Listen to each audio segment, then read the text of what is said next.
The year was 1887, and the silence in Dr. Arthur Weston's house was a living thing. It had weight and texture, a presence that had long ago settled into the floorboards and clung to the curtains like dust. It had been 2 years since the silence had first arrived, a cruel house guest in the wake of his wife Eleanor's passing, and it had never left. His home, which also served as his small clinic on the outskirts of Prairie Ridge, was an outpost of solitude, surrounded by a vast, indifferent expanse of Montana land that rolled toward the jagged teeth of the distant mountains. Winter had come early, burying the world in a pristine, merciless white that mirrored the frozen landscape of his own heart. Arthur was a man hollowed out by grief. At 40, his hair was prematurely flecked with grey, and his face, once animated by a quiet intellectual curiosity, had settled into a permanent mask of weary resignation. He performed his duties as the town's only doctor with a detached competence. He set bones, stitched wounds, and dispensed laudanum for pains both physical and spiritual, but his movements were mechanical, his eyes holding a distance that discouraged conversation beyond the clinical.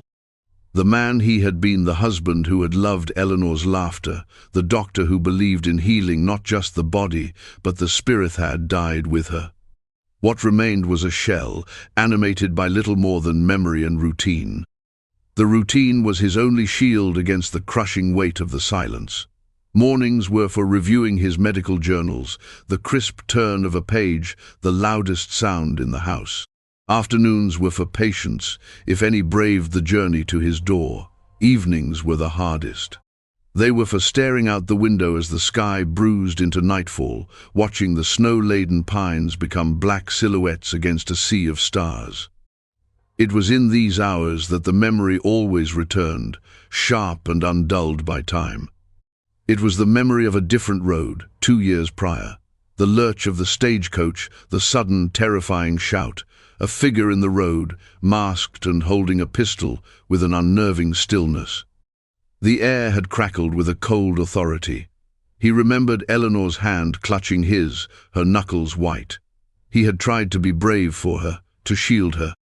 The outlaw's voice had been the most unsettling part, low and clear, strangely devoid of the coarse gravel he'd have expected. It was controlled, almost melodic in its command. The strongbox, and your valuables, quickly. There was no room for negotiation. He remembered the glint of the pistol's barrel, the dark void of the mask's eye holes. He had handed over his wallet, Eleanor, her small pearl earrings. The entire ordeal lasted no more than 5 minutes, but the terror of it had seeped into Eleanor's fragile constitution. She had been prone to bouts of lung fever, and the chilling fear of that day, the lingering shock, had weakened her defenses. A month later, a fever took hold and never let go. Arthur, the doctor who could save strangers, had been helpless to save his own wife. The outlaw had not fired a shot, yet had killed her as surely as if they had.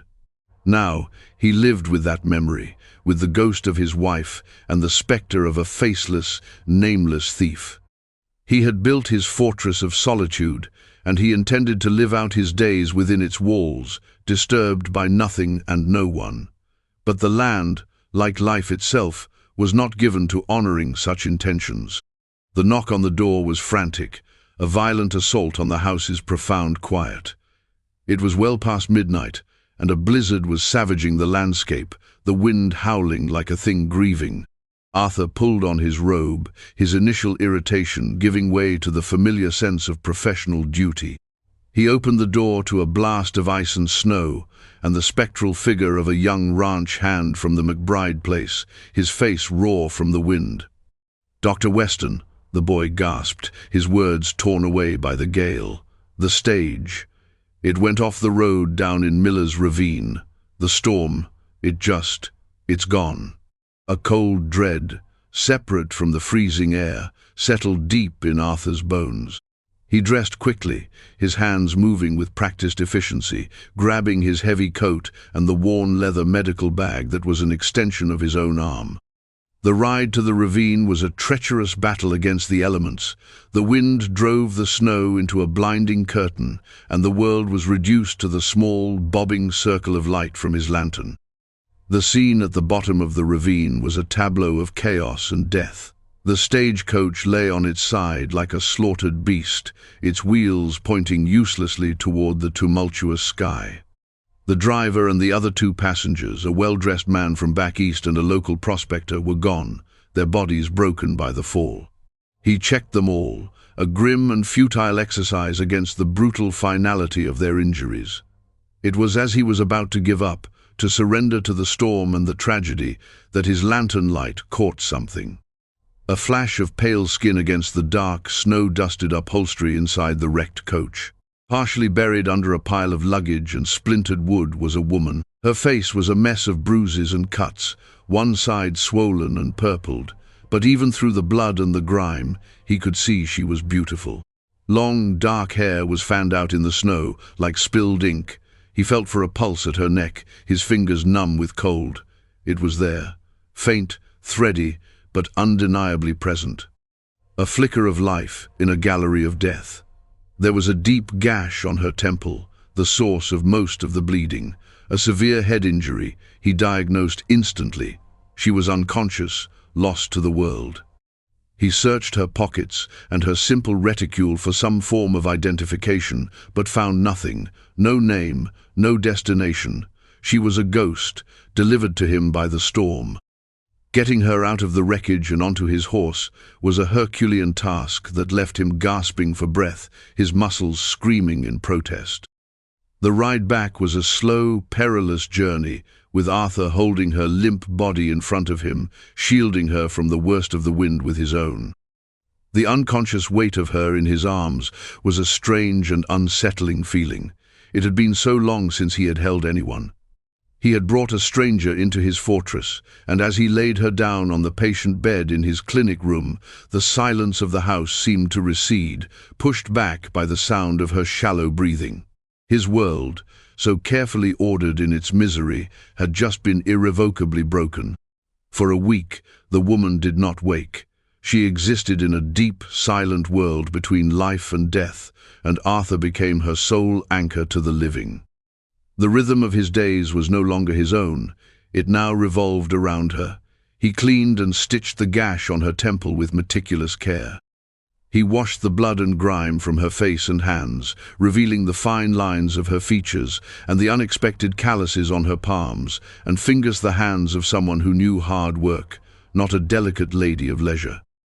He sat by her bedside for hours, monitoring her breathing, checking the reactivity of her pupils, forcing spoonfuls of warm broth between her lips.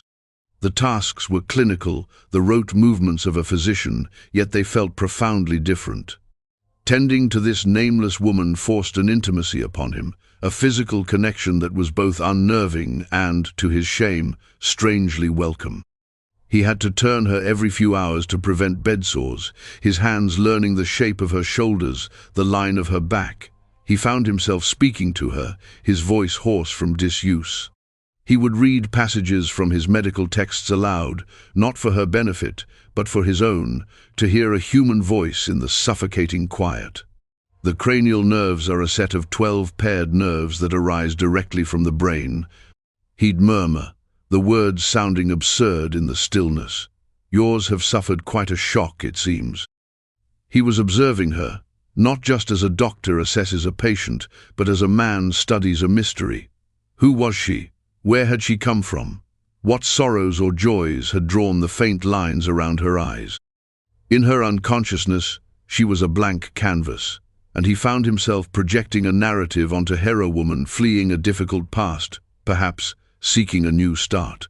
He felt a rising tide of protectiveness, a fierce, primal need to keep this fragile life from slipping away. She was his patient, his responsibility. It was a purpose, and he clung to it like a drowning man to a raft. Then, on the 8th day, as the morning sun cast long, pale fingers of light across the room, she stirred. Her eyelids fluttered, then slowly, hesitantly, opened. Her eyes were a startling shade of green, clouded with confusion and pain. She blinked, trying to focus on his face as he leaned over her. "Easy now," he said softly, his voice gentle. "You're safe." Her lips parted, but only a dry, rasping sound emerged. He helped her sip some water, cradling her head in his hand. The contact was electric, a jolt of life that ran straight through him. Where am I?" she finally whispered, her voice a fragile thread. "You're in my home. I'm a doctor. There was a stagecoach accident," he explained simply, not wanting to overwhelm her. She looked around the room at the whitewashed walls, the shelves of medical books, the window with its view of the snow-covered prairie. There was no flicker of recognition in her gaze, only a profound and terrifying blankness. "An accident," she repeated. She tried to sit up, a soft cry of pain escaping her as her head throbbed. He gently pushed her back down. "You have a serious head injury. You need to rest," he said. He watched her face carefully. "Do you remember your name?" She stared at him, her green eyes wide with a dawning panic. She searched the empty corridors of her mind and found nothing. No name, no past, no home. Tears welled and spilled down her bruised cheeks. "No," she choked out, the word a tiny admission of absolute loss.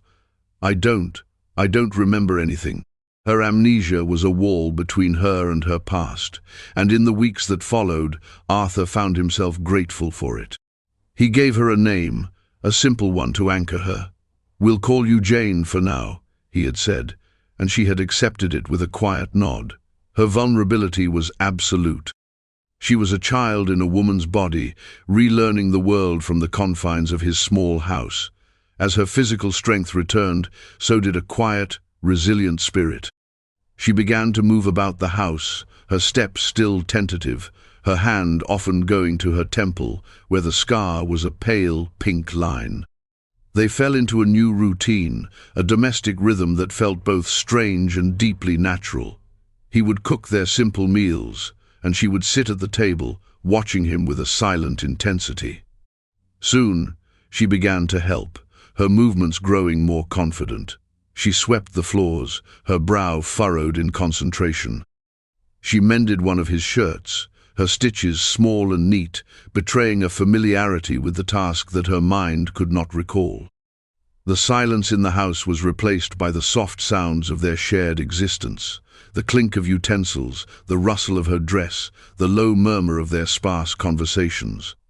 He found himself talking to her, truly talking, for the first time in 2 years. He told her about the herbs in his garden, now sleeping under the snow. He spoke of the different bird calls that signaled the coming of spring. He never spoke of Eleanor. That part of his past remained a locked room inside him, but other doors were beginning to creak open. She was a calming presence, a quiet listener who seemed to absorb the lonely ache of the house and transform it into something softer. He saw the fear in her eyes slowly recede, replaced by a tentative trust. He would catch her looking at him sometimes, a question in her gaze, and he would offer a small, reassuring smile. He was no longer just her doctor, he was her guardian, her only link to a world she could not remember. The hardened shell around his heart had begun to crack, and through the fissures, a dangerous warmth was beginning to spread. He was coming to care for this woman, this Jane, and the realization frightened him as much as it healed him. The thaw came to the land before it came fully to Arthur's heart. As the snow melted into muddy rivers and the first green shoots pushed through the frozen earth, Clerath woman he knew as Jane grew stronger. Her memory, however, remained a stubborn blank, save for disturbing, disjointed flashes that would come upon her without warning. The smell of gun oil from his hunting rifle, the feel of worn leather reins in her hands, the image of a dusty road under a relentless sun. These fragments would leave her pale and trembling, her eyes dark with a fear she couldn't name. News of the doctor sheltering a survivor from the winter crash had slowly trickled into Prairie Ridge. The town, a small collection of wooden storefronts and hardy souls, was a place where secrets had a short lifespan. One afternoon, Sheriff Donovan rode out to the house. He was a tall, pragmatic man with a drooping moustache and eyes that missed little. "Arthur," he said, accepting a cup of coffee.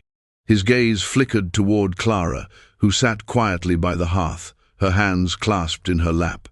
"Heard your patient is up and about. That's good news." "She's recovering well," Arthur said, his tone carefully neutral, "but her memory hasn't returned." Donovan grunted, sipping his coffee. "Strange business. We never did identify her.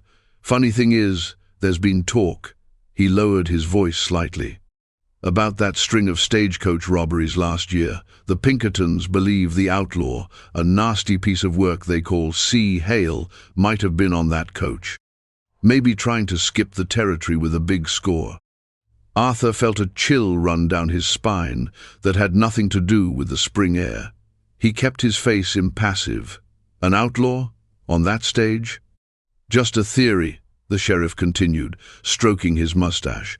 "Witness descriptions were always vague.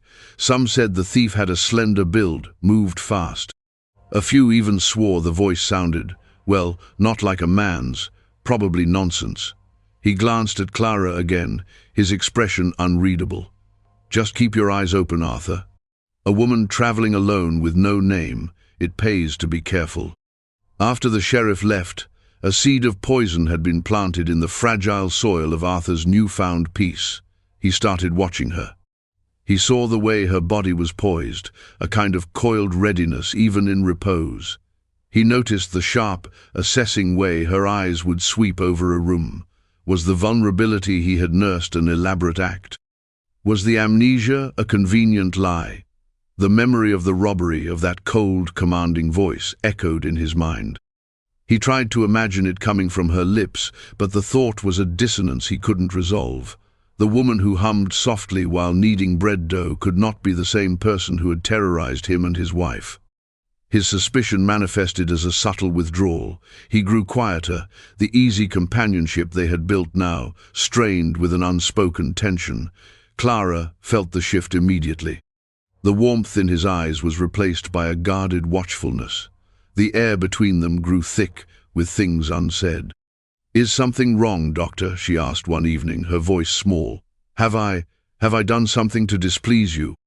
"No, of course not, Jane," he answered too quickly, unable to meet her gaze. The lie felt heavy and sour in his mouth. A week later, the seed of doubt grew into a thorny vine. While in town for supplies, he saw it tacked to the sheriff's notice board. A wanted poster, its ink faded by the sun. It offered a reward for information leading to the capture of Sea Hale, responsible for armed robbery. The description was maddeningly general. Slender build, quick, dangerous. But below the text was a sketch, a rendering based on a witness's memory. It was crude, the lines harsh, but it captured something of the shape of a face, the set of a jaw, the intensity of the eyes. It was a distorted, menacing echo of the face he saw every day across his dinner table. His blood ran cold. He ripped the poster from the board when no one was looking, his heart hammering against his ribs. He confronted her that night, not with an accusation, but with the poster itself. He laid it on the table between them, the silence stretching taut. Clara stared at the sketch, her breath catching in her throat. A flicker of something crossed her face note recognition, but a deep, instinctual horror.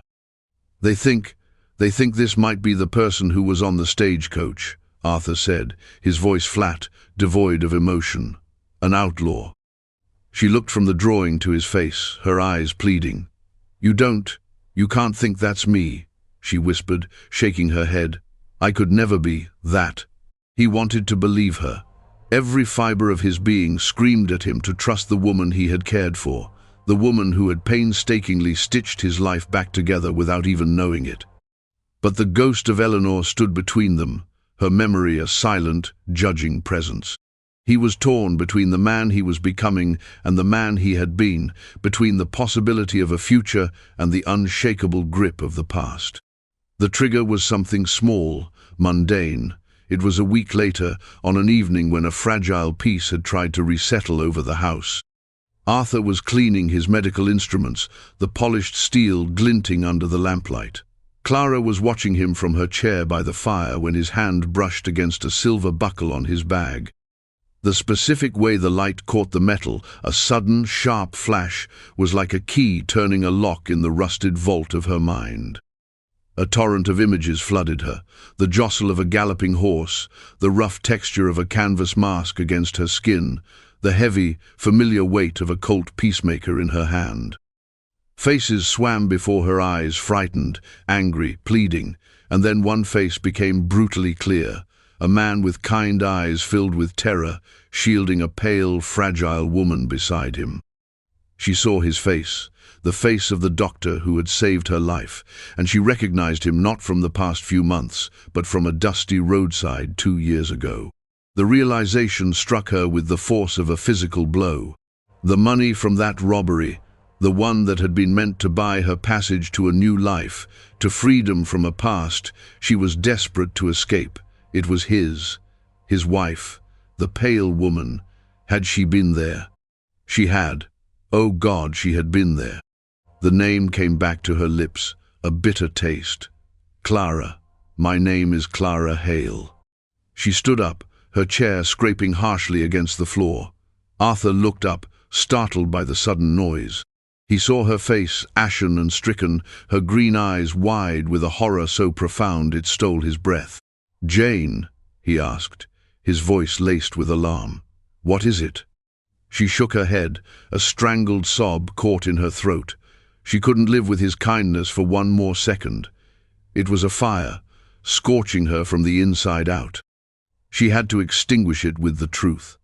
"My name," she began, her voice a raw, broken thing he barely recognized.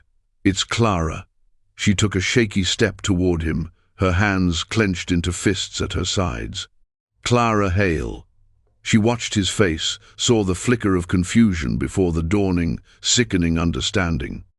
2 years ago, she forced the words out, each one a shard of glass in her throat. "The Stagecoach robbery, outside of this town. The one with your wife." She saw the blood drain from his face, his expression crumbling into a mask of pure agony. "It was me." The confession hung in the air, a monstrous, unbelievable thing. Arthur stared at her, his world tilting on its axis. The woman he had nursed back from the brink of death, the woman whose quiet presence had soothed the raw edges of his grief, the woman he had felt a dangerous, tender affection for, was the monster from his nightmares, the architect of his misery. The voice, the mask, the gunnet was all her. A wave of white-hot rage, cold and potent, surged through him. He saw Eleanor's terrified face, felt the phantom grip of her hand in his. Justice, vengeance sight, was all he could think. He could ride to town, get the sheriff, and let the law do what it must. But then he looked at her, truly looked. He saw past the phantom outlaw and saw Clara, standing before him, utterly broken. Her shoulders were slumped in defeat, and tears streamed down her face, carving clean paths through the phantom dust of her past. This was not the cold, authoritative figure from his memory. This was a woman drowning in her own guilt, offering him her life as penance. He saw the person who had bathed his brow when a fever took him, the one who had listened patiently to his ramblings about botany, the one whose soft humming had made the house feel like a home again. He saw both people at once, the sinner and the saint, the cause of his pain and the catalyst for his healing, and the conflict nearly tore him in two. A frantic pounding on the door shattered the moment. "Arthur, open up. It's Sheriff Donovan." Clara flinched as if struck. Her eyes, wide with terror, met his. This was it, the end of the line. Arthur's mind raced. He could give her up. It would be easy. It would be just. But as he looked at her terrified face, he knew he couldn't do it. To hand her over to Donovan would be to betray not just her, but the man he had become in the months she had been there. It would mean erasing the flicker of life she had ignited within him and returning to the cold, empty tomb of his grief. It was a choice between the past and the future, between vengeance and something far more complex and terrifying, grace. "The cellar," he said, his voice low and urgent. "Go, now, and do not make a sound." She stared at him, uncomprehending for a second, then nodded, a look of profound, stunned gratitude flashing in her eyes before she turned and disappeared down the narrow stairs, just as the sheriff's fist beat against the door again. Arthur took a deep, steadying breath, composed his features into a familiar mask of somberness, and opened the door. "Sheriff," he said calmly, "a bit late for a house call." "Sorry to bother you, Arthur," Donovan said, stepping inside and shaking the chill from his coat. "Just had a hunch. Been thinking about that Jane Doe of yours. Decided I ought to have a look around, ask her a few more questions myself." Arthur met the sheriff's gaze without flinching. "You've missed her, I'm afraid," he said, the lie smooth and practiced. "Her memory started coming back in pieces a few days ago. Enough for her to know she had family in the East. I gave her some money for a ticket. She left on yesterday's morning stage." The sheriff searched Arthur's face, his eyes narrowed in scrutiny. He saw the familiar, tired sadness there, the look of a man once again alone in his quiet house. It was a look he recognized. It was a look he believed. "Is that so?" Donovan finally said, his shoulders slumping slightly. "Well, I'll be. Guess the trail's gone cold for good then." He tipped his hat. "Sorry to have disturbed your evening, Doctor." Arthur watched him ride away until his lantern was just a pinprick of light in the vast darkness. He closed the door, the sound of the latch clicking into place echoing the finality of his choice. The immediate danger had passed, but the truth now lived between them, a silent, powerful entity in the quiet of the house. After the sheriff was long gone, Clara emerged from the cellar. She looked pale and fragile in the lamplight, her eyes shadowed with the enormity of what had just happened. The air was thick with everything they could not say. There were no apologies that could suffice, no words of forgiveness that could be offered. He had not saved her for her own sake, but for his. Turning her in would have meant a return to the man he was, a man defined solely by his loss. In choosing to protect her, he had chosen to protect the part of himself that had started to heal. Their bond, once built on the gentle fiction of her amnesia, was now reforged in the crucible of a terrible shared truth. They existed in a strange, quiet limbo in the days that followed. The simple domestic routines they had established now carried an impossible weight. When he tended to a small cut on her hand from a kitchen knife, the simple, clinical gesture was laden with the memory of his choice. He was not just a doctor, and she was not just his patient. They were two broken people who had, against all odds, found a strange and complicated solace in one another. But they both knew she could not stay. Her presence was a constant danger to him, a secret that could unravel his life. The wanted poster, though torn from the board, still existed in the memory of the town. Her freedom, and his, depended on her disappearance. He began to make preparations.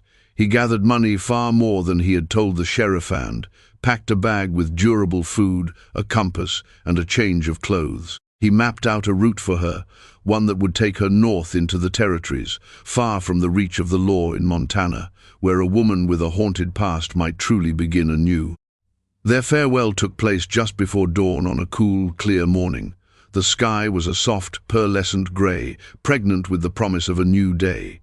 He gave her the bag and a sturdy mare from his stable. "This trail will lead you toward the Canadian border," he said, his voice low. "It's not an easy journey, but you are resilient." Clara looked at him, her green eyes shimmering with unshed tears. "Arthur," she whispered, the name a quiet acknowledgement of the man he was, not just the doctor. "There are no words for what you've done. Why?" He looked out at the horizon, at the first blush of pink staining the edge of the world. "When you arrived, this house was a tomb," he said, his voice heavy with a truth he was only just beginning to understand himself. "I was a ghost within it. You brought life back into these rooms. Vengeance, justice. It would have only deepened the silence." He finally met her gaze. "You gave me back a part of myself I thought I had lost forever. Perhaps that is a debt repaid." She mounted the horse, her movements fluid and capable. For a moment, she was the outlaw, a figure of strength and survival. but her expression was one of profound, heartbreaking gratitude. She reached down and her hand briefly, desperately, squeezed his. It was a goodbye, a thank you, and an absolution all at once. Then she turned the horse and rode away, not looking back. Arthur stood in the doorway and watched until she was a small, solitary figure disappearing into the vast, awakening landscape. He was not watching the outlaw who had ruined his life right away. He was watching the woman who had, in the strangest and most painful of ways, saved it. The house was silent once more. But it was a different kind of silence now. It was not the hollow, crushing emptiness of grief. It was a peaceful silence, full of reflection and the echo of a profound choice. The air felt lighter, the rooms less oppressive. He stood there for a long time, feeling the cool morning air on his face as the sun finally crested the mountains, bathing the world and him in its clean, forgiving light. For the first time in 2 years, Arthur Weston felt the undeniable stirring of peace.